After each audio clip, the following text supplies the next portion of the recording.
Polonun içerisindeyiz. Araçtaki kavramayı göstereceğim. R'ye attım. Frenden çektim bakın. Sonradan bir kavrama var. Ve bayağı da alt takım sorunlu. Buradan yapılacak işlemleri eksper raporuna göre devam edeceğiz. Arıza ışığımız yanıyor. Dükkanımızın içerisine alıyoruz. Sırada BMW G30'umuz var. İçeriye doğru alıyoruz.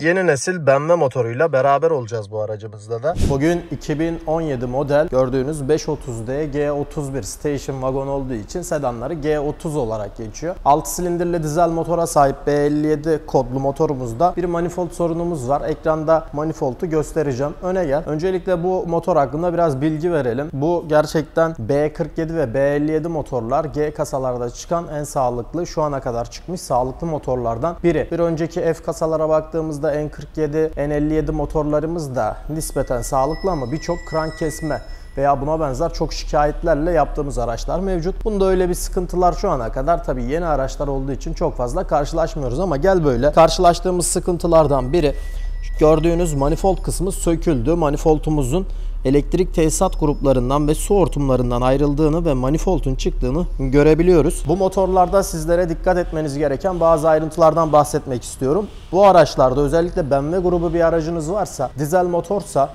dikkat etmeniz gereken bir zincir değişimi esnasında motor üstündeyken zincir değiştirmiyorsunuz. İkincisi motor zinciri değişirken tüm takım yağ pompa zinciri ve yağ pompasının krank kol yataklarının değişmesine dikkat edin. Çünkü büyük özellikle 6 silindir dizellerde zincir değişiminden belli bir süre sonra yatak sarmayla karşılıklı kalabilirsiniz. Bundan dolayı biz yağ pompası değişmeden BMW'lerde zincir seti değişmiyoruz. Bunun altını çizelim. Birazdan zincir koparmış bir BMW X5'imiz gelecek. Peki zincir koptuğu zaman ne oluyor? Zincir koptuğu zaman BMW'lerde egzantrik milleri boş şekilde döndüğü için millerin dönme ihtimali Volkswagen'in yeni tip motorlarında da karşılaşıyoruz. Gel böyle arızamız nedir BMW'de göstereyim sana. Arızamız şu klepeler. Bizim ülkemizde maalesef bunun parçalarının iç kitleri, kelebekleri tek halde satılmadığı için maalesef komple manifold değişimini öneriyorlar. Tabii manifoldumuzun fiyatı da 75.000-70.000 civarlarında geziyor. Devam etsin.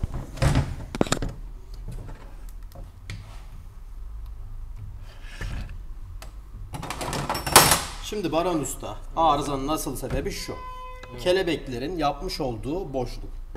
Şöyle yaklaştır biraz. Bakın değme ile bile şu boşluğu görebiliyoruz. Çok boşluk var abi. Az geriden.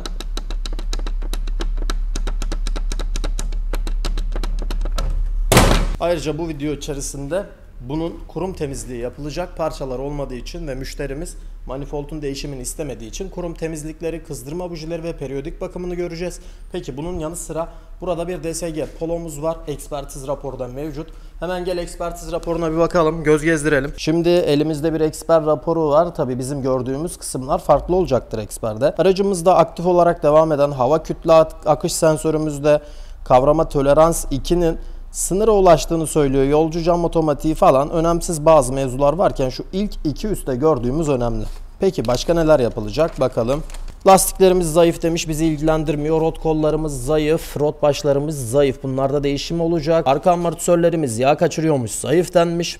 Ön amortisörlerde ise toz körükleri deforme olmuş. Sıkıntı varsa kontrollerini yapacağız. Salıncak burçlarının yırtık olduğunu söyleyelim. Aynı zamanda yakıt hortumlarının zayıf diyor. Geri dönüş yakıt borularında da yakıt kaçağı olduğunu burada görüyoruz. Elektronik arıza demiş. Arıza var demiş. Peki bize burada neden arızayı bahsetmemiş acaba? Fan motoru zayıf demiş. Önemsiz. Bağlantı uygun değil. Bakacağız. Yakıt sızdırmazlık zayıf. Enjektörde yakıt kaçağı mevcut. Motor yağ sızdırmazlık kontrollerinde yağ kaçağı olduğunu görmüşler ve yağ kaçağı mevcut demişler.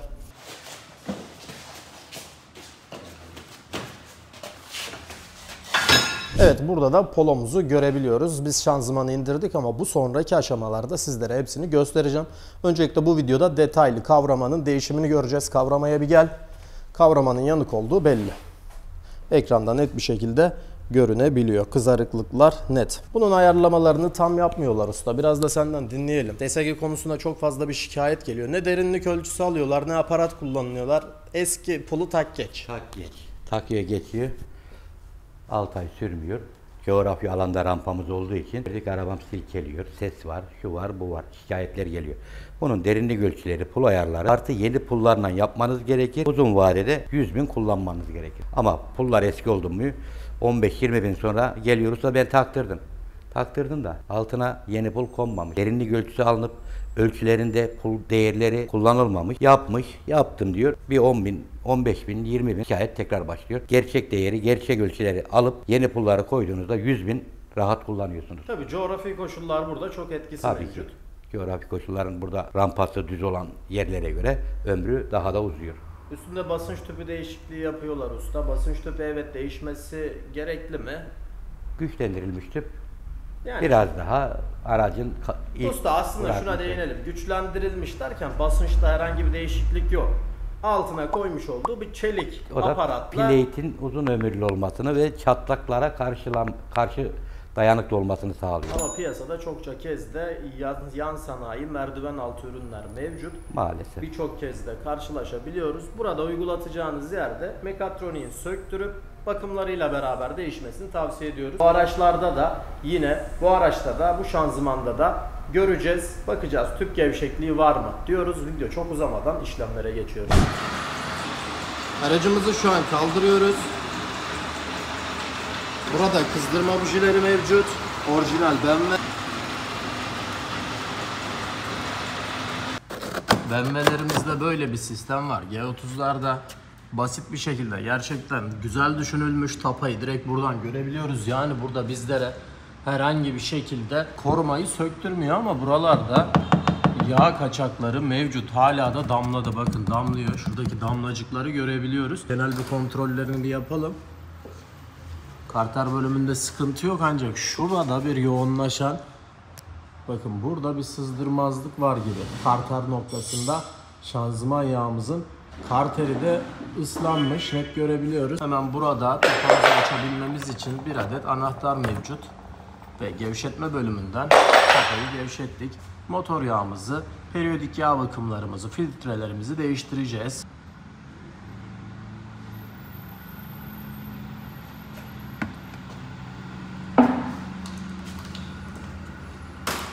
Motor yağımız boşalıyor. Şimdi şöyle değinelim. Motor yağındaki renge göre motor yağının kötü veya iyi olduğunu dizel araçlarda anlayamayız. Bunu öncelikle söyleyelim arkadaşlar. Birçok motor revizyonuna giren aracın da komple içini temizliyoruz. Bir nebze bu kadar olmasa da temiz çıkıyor ama dizel araçta bunu anlamak kesinlikle mümkün. O yüzden bu durum gayet normal karşılanabilir. Ustamız şimdi merak etti, dedi ki yani söyleyelim müşterimize. Vida yok. Eksik mi var usta? Demek ki buralar daha önce açılmış. Şöyle bir göz gezdirelim bakalım. Ben karter bölümünden gördüm. Şanzımanda bir telletme oluşmuş. Şimdi hafif indirdik. Hafif indirdik. Bakın şanzıman yağları buralarda gözüküyor. Korumayı alacağız. Korumayı aldık. Şimdi korumadan da izleyeceğimiz üzere bakın yağlardan dolayı çamurlaşmalar oluşmuş. Bakın bunlar yağ. Net bir şekilde görünebiliyor. Şöyle buyurun. Elimde zaten yağ hissiyatı var. Suyla alakalı bir durum yok gibi. Karteli net bir şekilde görelim. Işık yansıyor ama bakın yağlanmalar var buralarda. Net bir şekilde yağlar var. Karterden kaçırıyor. Şanzıman yağ karterimizden kaçaklarımız mevcut. İç kısımlarda zaten gördüğümüz burasıydı. Şöyle göstermiş olalım usta. Zaten belli. Çamurlaşmalar yağlanmadan dolayı oluşmuş. Bu kaçakta yeni oluştuğunu söyleyebiliriz. Bakın bu yağ şuradaki takozu zamanla bozacaktır. Ve bu takoz bozulduğu zaman sıkıntı oluşacak. Vuruntulara kadar sebep verecektir. Bu aşamada motor yağımızın da damla damla geldiğini, komple boşaltımını sağlıyor. Yağları görebiliyor muyuz? Şanzıman yağı bu şekilde görünüyor. Şanzıman yağında da sıkıntı var. Daha doğrusu kaçak var. Bu arada elimizi de nemlendirmiş olduk. Damlamaya mecali kalmamış. Tapayı artık takma zamanı geldi. Daha önce de kartere işlem uygulanmış arkadaşlar. Bu yüzden yan sanayi takılmış büyük ihtimalle. Bundan dolayı da Müşterimize bilgisini verdik. Ne gerekiyorsa yapılması. Şanzıman karteli. Tabii şanzıman karterinden bahsediyorum. Daha önce bir işlem gördüğünü söyledi. Bu arada aracımız yaklaşık 6,5 litre motor yağ kapasitesine sahip. Karter kapasitesine sahip. Ne fazla ne eksik doldurmayın. Fabrika verilerine göre uymamız lazım ve 6,5 litre yağ koyacağız ve BMW'nin orijinalleri olacak.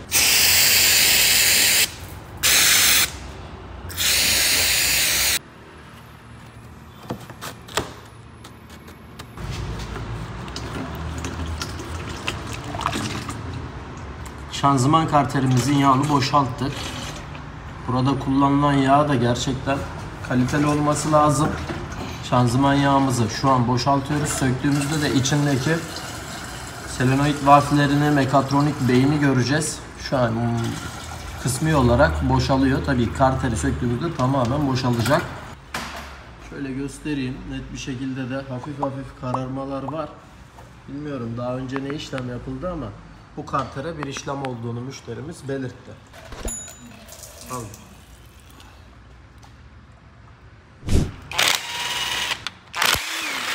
Yan sanayi olduğunu anlayalım.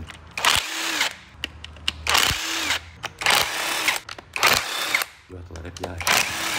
Usta yan sanayi olduğundan kaçırıyor ya. Kabağı yüzeyi düzgün değil de ondan yan sanayiydi.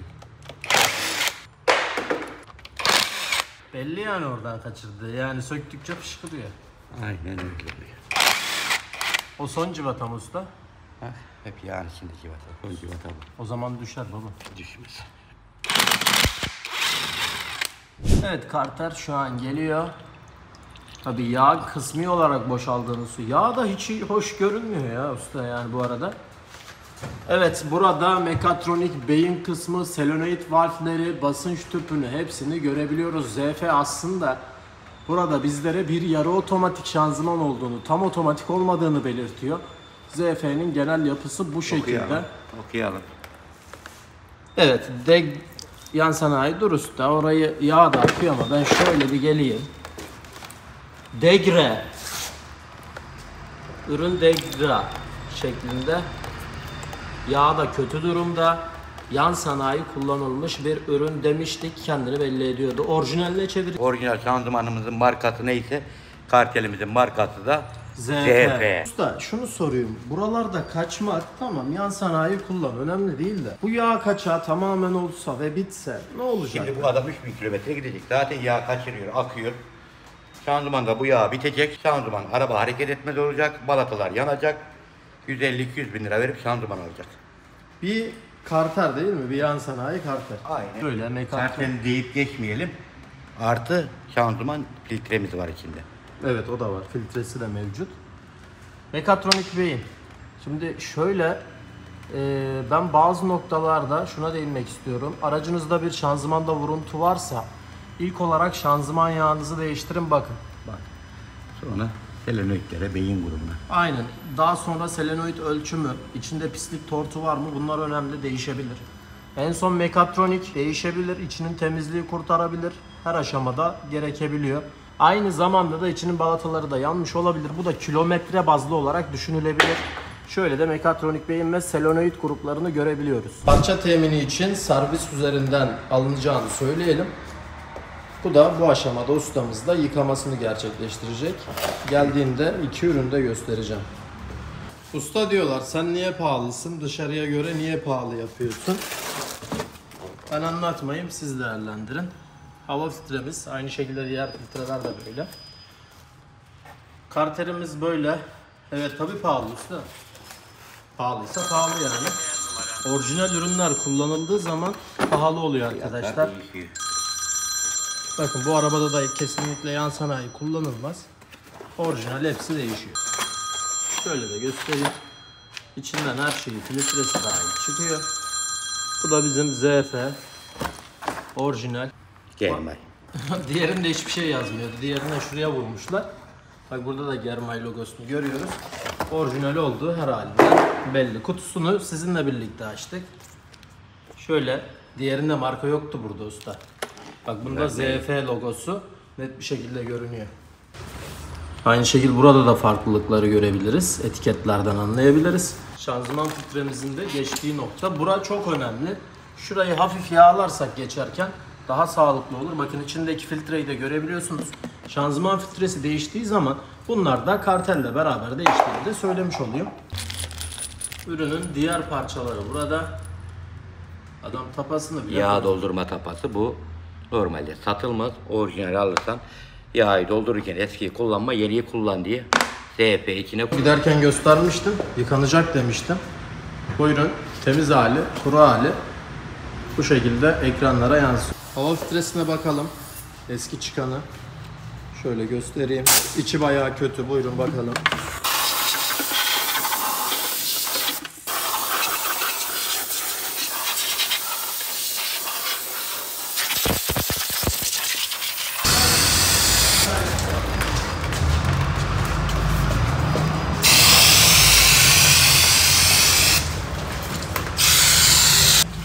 Evet, filtrenin geçtiği nokta şurası. Buraya geçerken dikkat edilmesi lazım. O-ringinin tam oturması veya basmama, hava alma gibi durumlar olmaması lazım. O-ringini tam oturtmamız gerekiyor. Burası arabanız yürüm.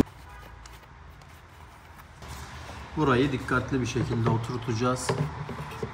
Burayı da sizle beraber gösteriyorum. Tık sesini duyduk ve kendisi geçti. Ben yardıma gittim. Bunları sökerken tabancayla söktük ama takarken kesinlikle böyle bir durum söz konusu değil. Belirtilen tork değerlerine göre sıkılması lazım. Artı bir de cıvataları direkt elimizle tutturuyoruz. Hiçbir şekilde tabancayla basmak yok. Burası alüminyum, direkt yolar atar. Ve contanın kalınlığı diğerinden aşırı farklı. Bakın şöyle conta belli oluyor çıkıntısı. Artık yağ kaçağını da engellemiş olacağız. Tabanca 25 Newton'da şu an. 40'a sıkacağız. Boşluklarını alıyorum.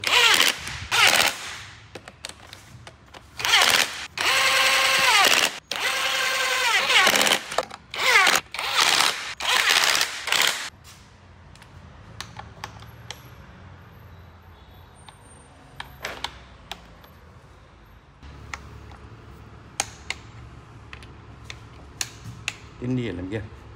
30 Newton.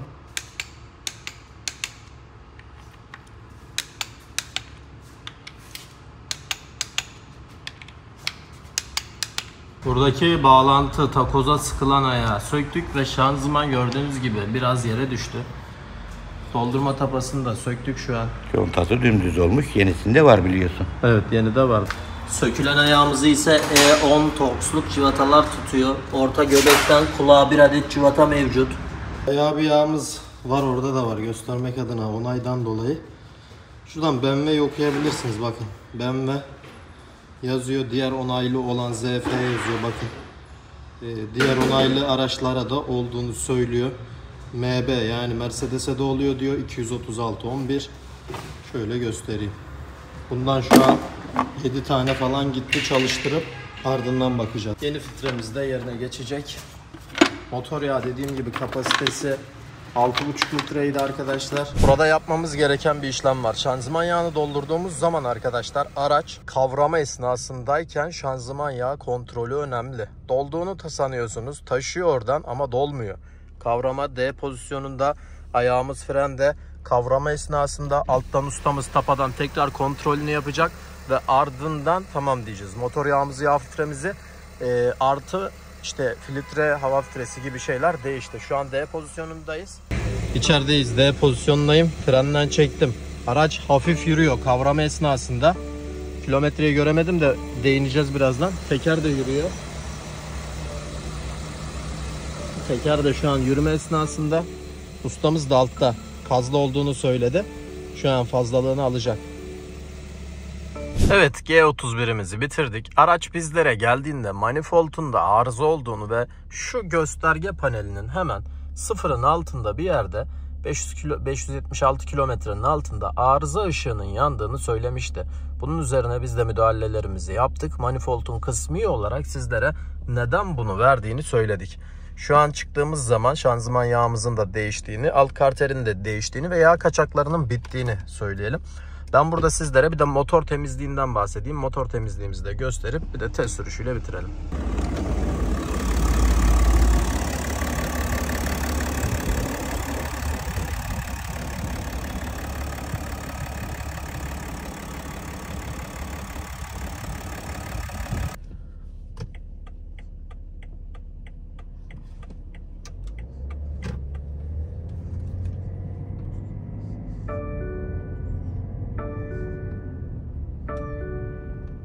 Hayret, buraların yollarını yapıyorlar. Herhalde ben video çeke çeke arkadaşlar şikayet ede buranın herhalde yollarını yapmaya karar vermişler. Yenilenmiş, çizgi falan koymuşlar. Güzel olmuş. Aracımızla devam ediyoruz. Tersten gelen bir araç var. Burası terstir bu arada. Gelirken göstereceğim neden ters olduğunu. Arıza lambası kısmında herhangi bir arızalanmamız yanmıyor.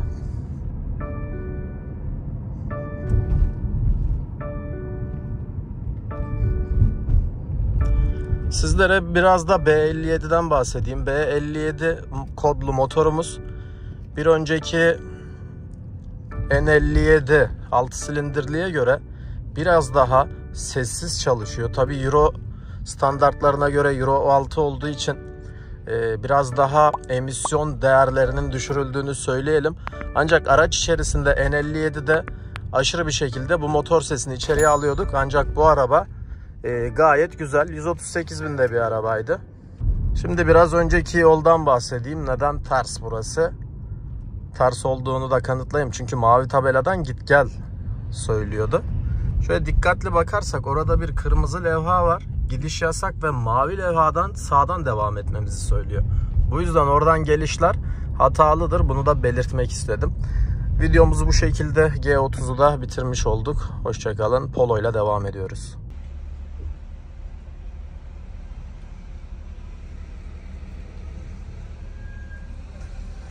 249.000'deki aracımızın otomatik şanzıman yağını değişeceğiz. Bakalım değişmez diyenlere inat nasıl çıkacak?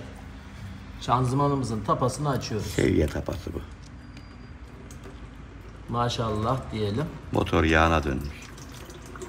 Şanzıman yağı belirli periyot aralıklarla otomatik bile olsa değişmesi gereken en önemli yağlardan bir tanesidir. Bu ilerleyen zamanlarda sizin şanzımanınızda vuruntulara sebep olacak. Kendi gevşek. Evet, 2 çekiş darbesi sonrası kendiliğinden gevşeyen tapamız. Şu an genel komple boşaltımını göreceğiz. Tamamen açtık.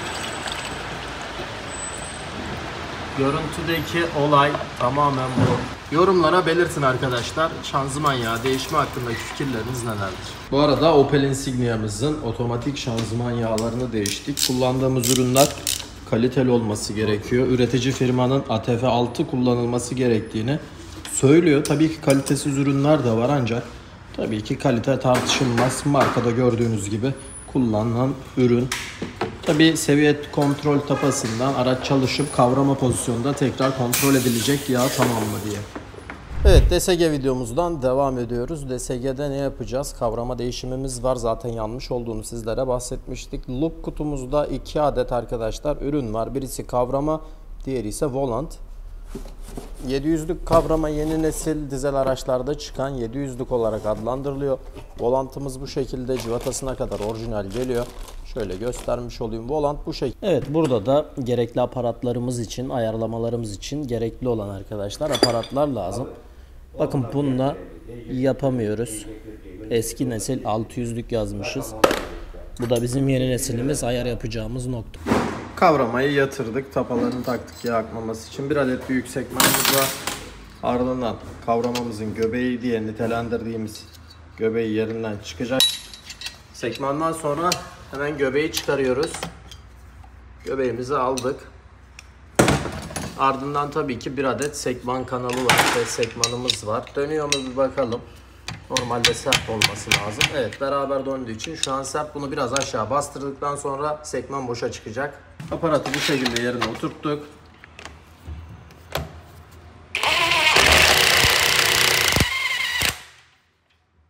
Kavrama artık boşta. Tabii bu aparatlar gerekli aparatlar. Yanık kısımlarda gördüğünüz gibi ışığa çıktıkça daha da çok nar gibi görünüyor. Burada bizim K1 ve K2'lerimizin bir adet rulmanı, 2 adet de pulları mevcut. Bunları kesinlikle kullanmıyoruz. Bakın ne hale gelmişler çalışa çalışa. Burada da yağlanmalar var şanzıman kısmında. Hemen buradan çatallarımız çıkacak. Çatalın biri cıvata tarzı değil. Cıvatası yok. Küçük olan çatalımızın 2 adet 30 torsluk cıvataları mevcut.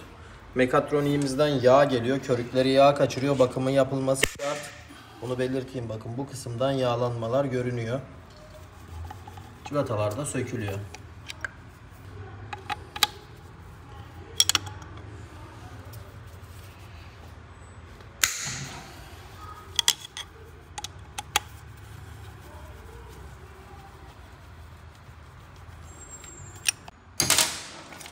Ardından bu şekilde son çatalımız çıktı. Yine daha basit anlayabilmemiz için yere fırlatacağız. Bakalım neler çıkacak. Bunlar bitmiş balata tozları. Mekatronik sökülüyor. Tabii şanzıman devir soketimizi çıkarmamız lazım. Şimdi mekatroniğin tüm cıvataları söküldü ve bunu ayırmamız lazım. Ayırdığımız zaman şanzıman yağı akabilir. Altına da leğen koymanız veya bir kap koymanız gerekiyor. Şu an ustamız ayırmaya başladı. Yağ da akıyor şu an.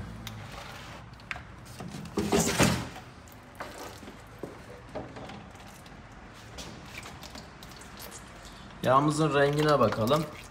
Maşallah. Yani çok da iyi değil. Bunların hepsinin değişmesi gerekiyor. Mekatronik yağ da değişiyor ve mekatroniğimizde kaçaklar mevcut. Aracımızın mekatroniği bir yana, şanzımanın iç kısmı, dişli kısımlarını göstereceğiz de yağlar yine biraz hafif var. Bu yüzden ustamız eğdiriyor aşağıya doğru.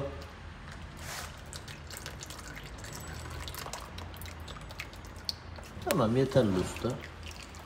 Çok da bir şey kalmadı. Buradaki mıknatısları görüyorsunuz. Demir talaşlarını şöyle yakından alayım. Net bir şekilde görebilirsiniz. Çatalların tümünde bu görüntü mevcut. Şöyle baktığımızda aşınmaların mıknatısa yapıştığını net bir şekilde görebiliyoruz. İç kısmı dişlilerine göz gezdirdiğimiz zaman çok fazla bir şey görünmüyor gibi. Genellikle bunun iç rulmanları, bilya rulmanları var. Küçük küçük. Bunlarda da şikayet olduğu zaman cartlamalar, dağıldığı zaman vitese geçmemeler yapabilir. Mekatronik dışarıya çıktı. Kontrollerini yaptıktan sonra yine videoya devam ediyoruz. Mekatronik sökülüyor. Burada siyah cıvatalardan var. 25 toksluk.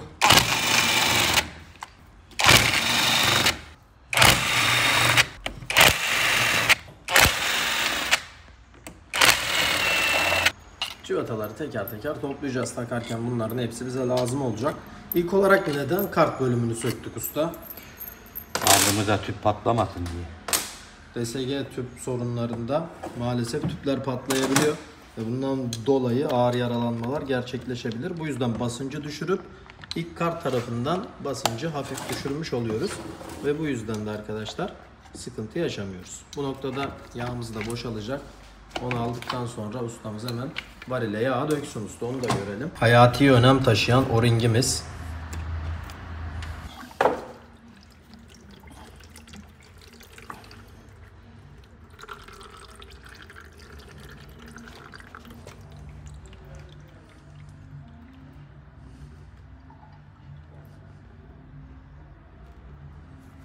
Kaç model abi? Onu ben bilmem. İlk olarak şimdi bakmanız gereken herhangi bir yerde talaş var mı, sıkıntı var mı, tüp gevşek mi? Bir kontrol edelim. Tüp gevşek mi baba? Yüksek ihtimal gevşek çıkıyor. Gevşek değil mi? Değil. Gayet güzel. O zaman ilerleyen zamanlarda kartı yakma sorunu olabilirdi. Benzinli mi abi?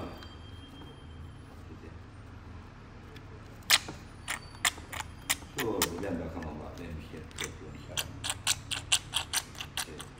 Sağ ol. Şu mu? Bu da iyi.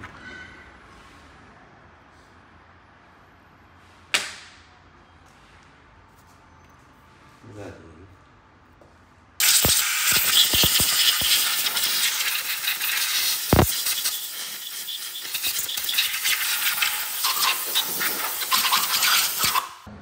Şimdi kavramayı taktık. Yapmış olduğumuz pul ayarından bahsedeceğim. Burada dikkat etmemiz gereken bir nokta var. Yeni pullar kullanılıyor. Hatta eskide attık mı usta? Eskiler şurada. Eskiler burada. Burada dikkat etmemiz gereken Şöyle. K1'i 0,2 arttır. K2'yi 2 derece, yani K2'yi hiçbir şekilde oynama diyor. Bizim bulduğumuz değerler, derinlik ölçüsüne göre aldığımız değerlere göre K2'yi hiçbir şekilde oynatma diyor kavrama. Biz de oynatmadık. Gördüğünüz 2 mm taktık. Bize 0,2 K1'i oynat diyordu. 0,2 de 0,20. Yani 2,80 0,20 eklendiği zaman 3,0 milim bizim işimizi görecektir. Şu an kavrama tamam. Sekmana bakacağız. Sekmanda sıkıntı var mı? Sekman dönüyorsa bir tık havaya kaldıracağız. Bir tornavida ver Baran. Sekman dönüyor mu onu bir göstereyim. Mekatronik bölümünde de plate kısmında çatlaklar oluşmuş. Bunun da testini yaptık. Bakın sekman oynuyor. Bunu bir tık yukarı çekmemiz gerekli. Basit bir şekilde kumpasla balatanın yukarı kalkma derecesini ölçebiliriz. Ancak daha kolay bir yöntem var. Sentil yardımıyla buradan 60 milimetre 2 balataya da girdiğini tespit ettik. Bu da bizim doğrulama aşamasını gösteriyordu. Şu an bir tık havaya çekeceğiz. Ustamız da şu an takıyor. DSG'nin doğru ayarı bu şekilde yapılır. Ezbere yapılan, eski pullarla yapılan kavramalar 30 bin, 40 bin önce bittiğini de çokça kez gördük. Bir tek yukarı gelecek, sekmana dayanacak ve sekman oynamayacak. Olayımız bu. Şimdi kontrolümüzü edelim. Sekman altla beraber döndüğü için tamam diyor bize. Bunları topla yerine. Takmamız gereken bir nokta var. Hemen burada göbek kısmı. Gerekli aparatlar, Baran'ın kullandığı aparatlar buradaydı. Tabii bu noktada da tek bir yerde işaret var. Kare olacak. Bakayım usta. Yok o değil. Kameradan takip ettiğim şura. Şura usta. Zaten boya olması lazım. Sayısı farklı. Boya olması da gerekiyor. Tek bir noktada geçtiği için hani diğer türlü hiçbir şekilde geçiremezsiniz zaten. Bakın karşılama noktası alt balatayla diş hizaları karşılayacak ve kendiliğinden oturmuş oldu. Bir de bunun üst sekmanı var. Yeni sekman. Ardından kavramamız tamam. Mekatroniğe de göz gezdireceğiz. Yağ ve sıvı bakımları.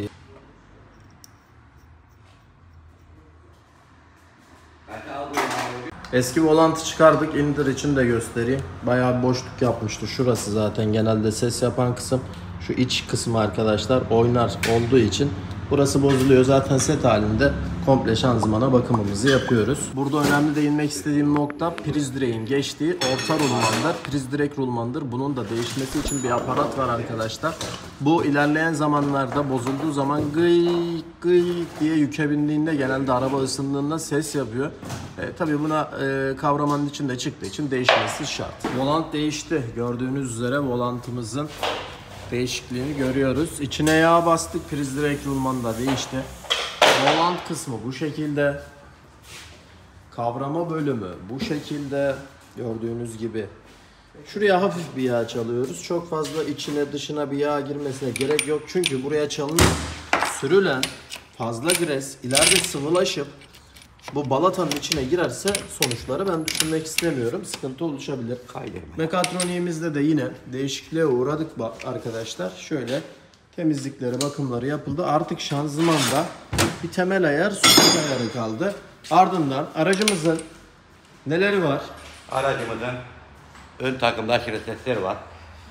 Ön takım parçalarını tespit edeceğiz. Bozuk olan rotil, rot başı, rot kolu, askı rotu, salıncak burcu. Ön takımda amortisör. Bunların tespitini yapacağız. Bozuklar değişecek. Arkadan amortisörlerimiz yağ kaçırmış. Onlar değişecek. Alt takımda kesinlikle ses istemiyorum. Ustam gene dayanamadı. Dedi ki ben burayı böyle bırakmam. Her yer temizlenecek dedi. Buyurun.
Aracın motor kulağını sabitledik. Ardından marş motor kısmından alttaki zor olan cıvata şu an sıkılmaya çalışıyor. Elimizde tutturduk. Yarım ile üstü de tabanca ile sıkabiliriz.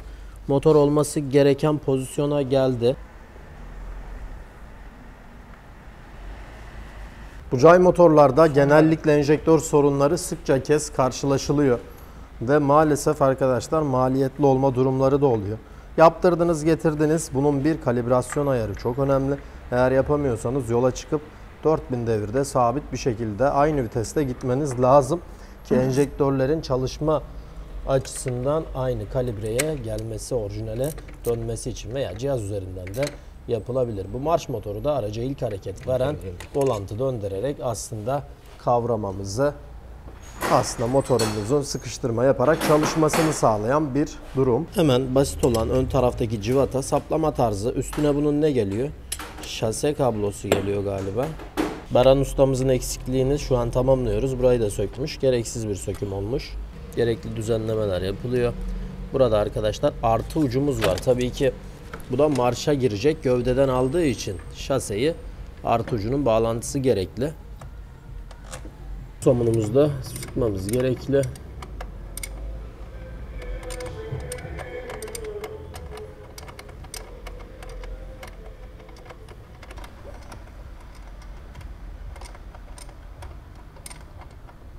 Kabloyu çıkarınca ciptekini bir daha sökmem ya, onların için yok.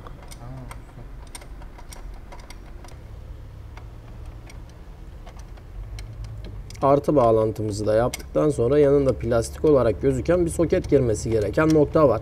Burada bizim kontak ucu dediğimiz soket arkadaşlar. Birazdan o sokette yerine geçecek. Bunu sıkarken tabii ki dikkatli olmak lazım. Marş otomatiğini kırılmaması gerekiyor. Çok nazik parçalardan bir tanesidir. Bu da bizim kontak ucumuz. Biraz önce bahsettiğim soket. Artıyı kapatan arkadaşlar bir kapağımız mevcut. Arka kısımlarda bulunan çevre cıvatalarını tamamlayıp aracın alt takım işlemleri, arka amortisör bölümlerine geçeceğiz.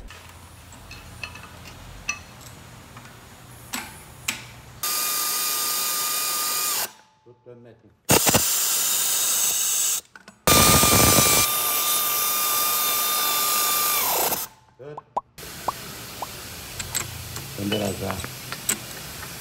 Göndereyim mi? Peki.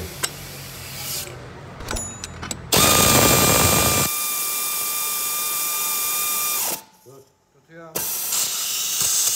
Gönder.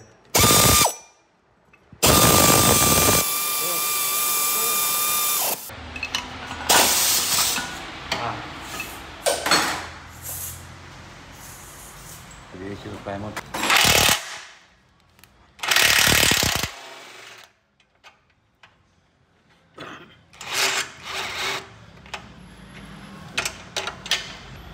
Nasıl yapalım ya?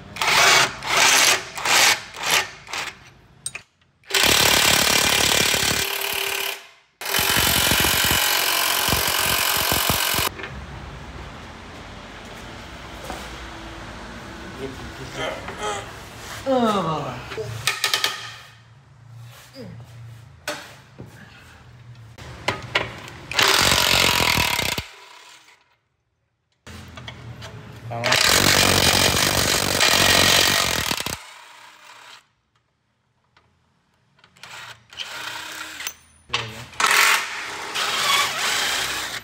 Dört.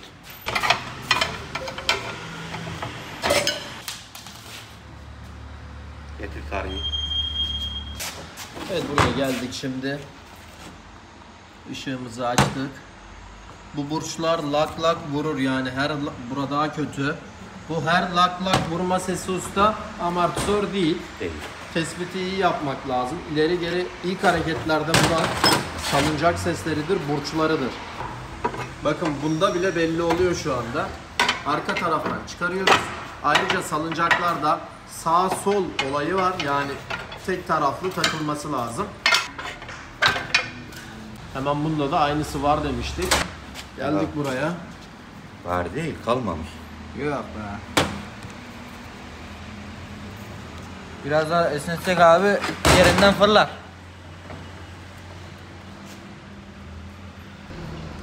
Haydi ya. Ulan Getir ayarlı penseyi Baran.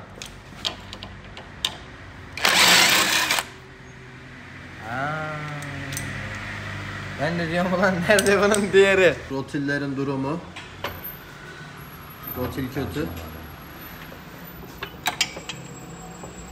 Hemen bu tarafta sökülüyor. Ustaların kralı gelmiş. Oo, yüzünü gören cennetlik be abi. Hadi çıkarın oradan. Ne olacak? Çıkar. Ha, çıkarayım abi. Buyur. Vitamin yürüteceğim ama hiç işe yarayacağına gıdım inanmıyorum abi. Bakalım.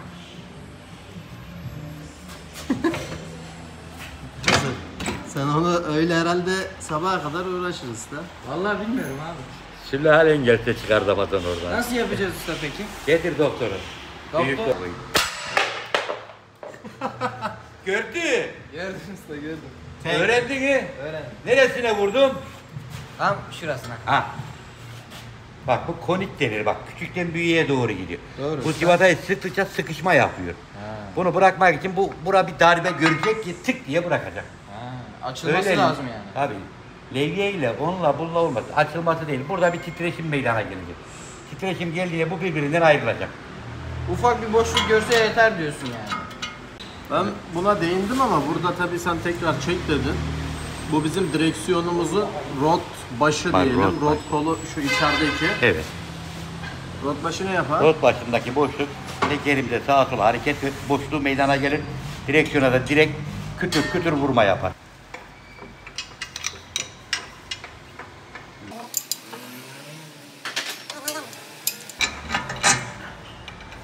Gel lan. Şunu kaldır yukarı. Ya geç şu yanına. Ben anahtarı tut orayı tamam hadi. Şunu yapacağım ben. Bırak. Şu an rot ayarımız Çekiş bozuldu. ver. Bu arabanın direksiyonu rotunun ayarlanması gerekiyor.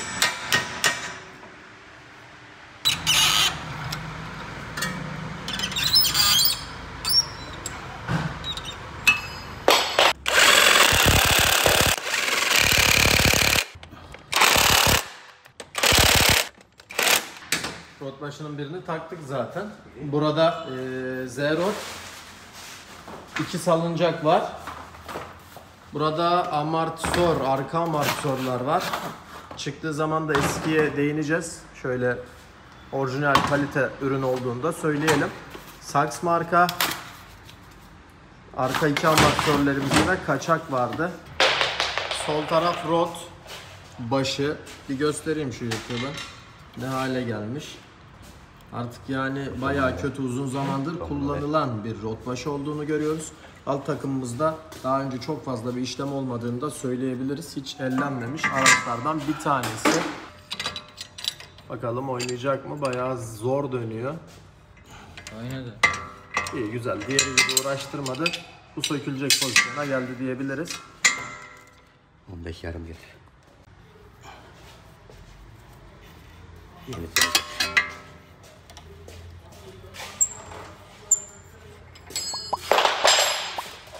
İyi diye 40 getir. Bakın içindeki paslanmadan dolayı zamanla burası tortu halinde kaynama yapabiliyor. Diğer sağ tarafı uğraştık, ısıttık, söktük. Evet, sol tarafta böyle bir işlem gerçekleşmedi. Tabii right left'ine de dikkat ediyoruz. Eski rotu ver. Bu kadar iş yapıldı, disk balata kontrolü. Balata bitmiş.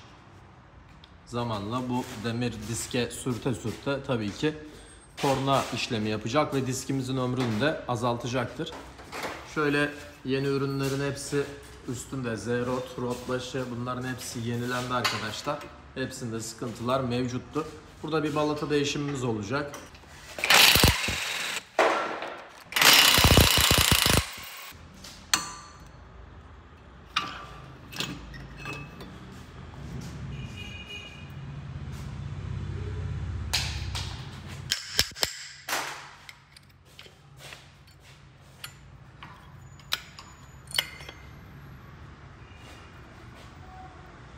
Allah aşkına. Burnuna bak. Bakayım dur bir burnuna bakayım. Temel ayarı başladı bu arada. Tabi şanzıman yağının biraz sıcaklığını kontrol edeceğiz. Isınması lazım biraz.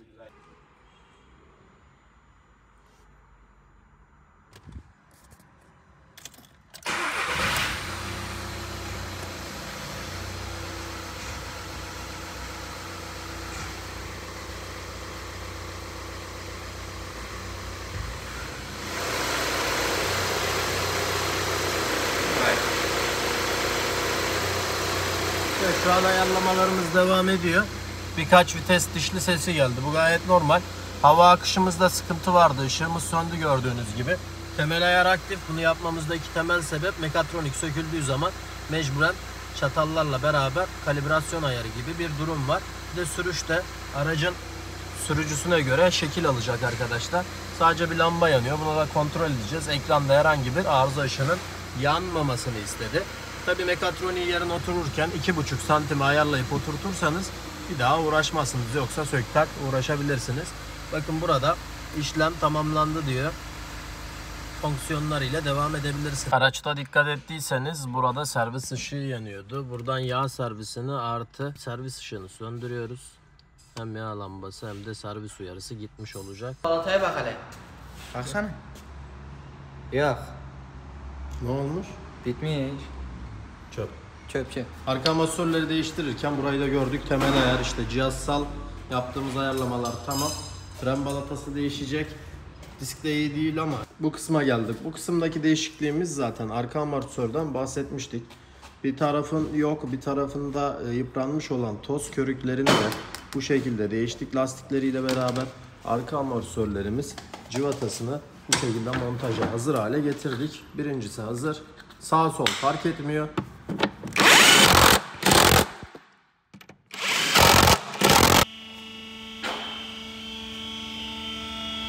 Civatasını getir. Civata. Ha buyur. Tut. Bunu da tut. Ver üstüne.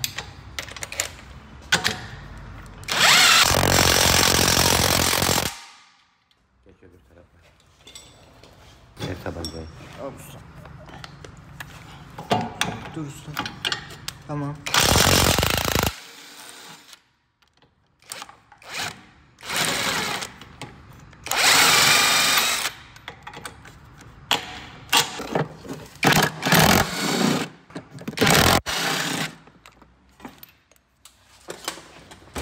Sarmış. Sarmış mı? Motoru bağlayacağız abi. Çekiç getir.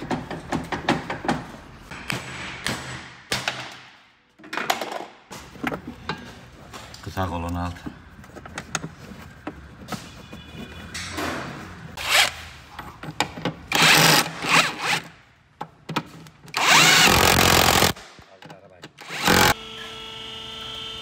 Tamam.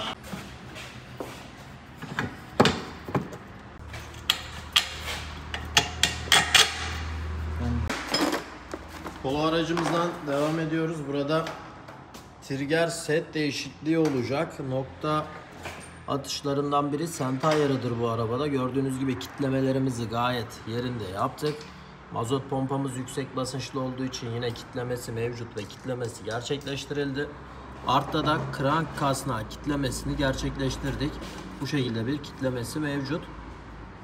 CLH motorla benzer özelliklere sahip ancak bir rulman fark ediyor. Kayışımız değişiyor. Rulmanlarımızın hepsi set halinde bu şekilde değişiyor. Böyle göstermiş olayım. Sadece CLH'da şu rulman yok. Bu araçta bulun. Evet, Euroboyka kafayı yine kasıtmış. Gördüğünüz gibi. Şimdi ise yağ açmaya geldi. Yağ kartar tapamızın öncelikli olarak civatasının sökülmesi gerekiyor. Ardından tabii ki bu noktada yağını boşaltacağız. Gaz indir bana, o kolay da. Tamam, al sen.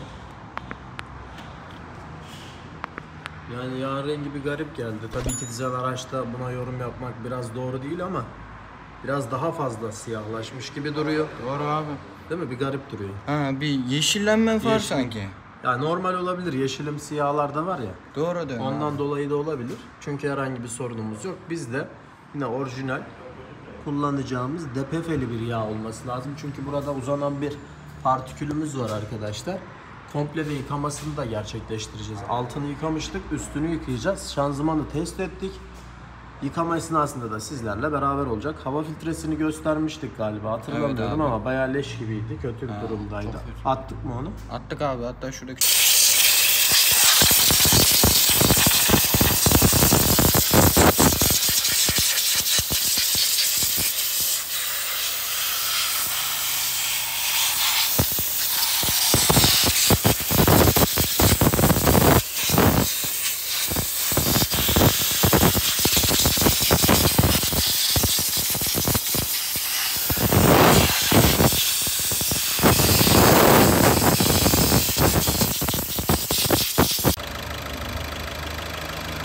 Motoru temizledik, yıkadık.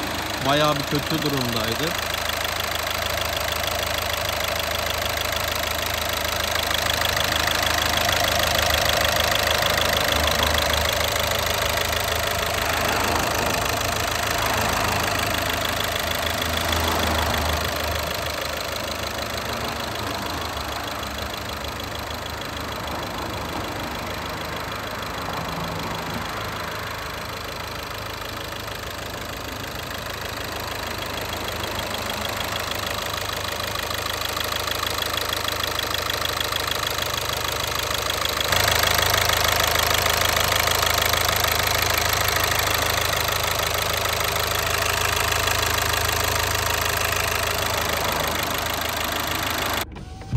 Her şey iyi güzel de müşterimizin problemi şanzıman sorunu. İşte arıza lambası gitmiş mi? Sürekli yanan bir lamba vardı. Bunların giderildiğini şu an sizlerle paylaşıyorum. 192.758 kilometrede olan aracımız kötü bir araç değil ama biraz bakımsız kullanılmış. Biz de ilk kondisyonuna getirdik. Alt takım takur tukurdu. İnanılmaz sesler vardı. Şimdi şanzıman problemindeki sorun gitmiş mi? Vites geçişleri nasıl? Kavrama nasıl? İşte bunlarda D'ye taktığımızda kendi yürüyor mu?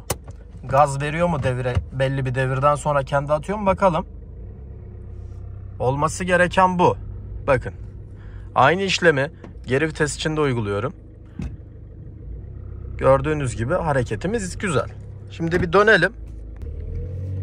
Biraz da sürüşe bakalım. Nasıl bir sürüşe kavuştuk? 2'ye geçmişiz bile. 3. vitesteyiz. Araç biraz basık ve sol ön teker hafif inik gibi. O yüzden bir tık sola doğru çekme var.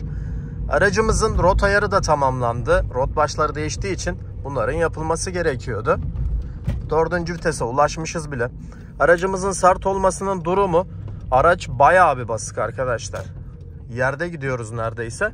Onu belirteyim. O yüzden bu araçla kasitlerde giderken dikkat etmek gerekiyor. Orijinale dönülürse daha rahat, daha konforlu bir araca ulaşırız. Şanzımanımızda gördüğünüz gibi vites geçişleri gayet güzel. Bunun dışında bu araçlar 7 ileriye sahip bir vitese sahip kullanıcılara da bir bilgi vereyim.